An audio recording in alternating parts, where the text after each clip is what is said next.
मी रवी ठाकूर, अध्यक्ष भटकंती सह्याद्री गिर्यारोहण सामाजिक संस्था ठाणे. तर आमच्या संस्थेचे 3ऱ्या वर्षी आम्ही आता इथे पावन गावामध्ये आलेलो आहोत. अध्यक्ष आदरणीय रवी दादा ठाकूर या ठिकाणी उपस्थित आहेत. हीच मुची प्रार्थना, हेच मुचे मागणी.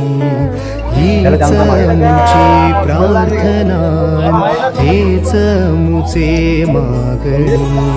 माणसाने माणसाशी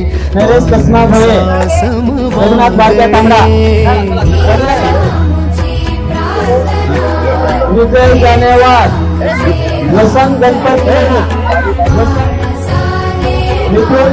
हार्दिक हार्दिक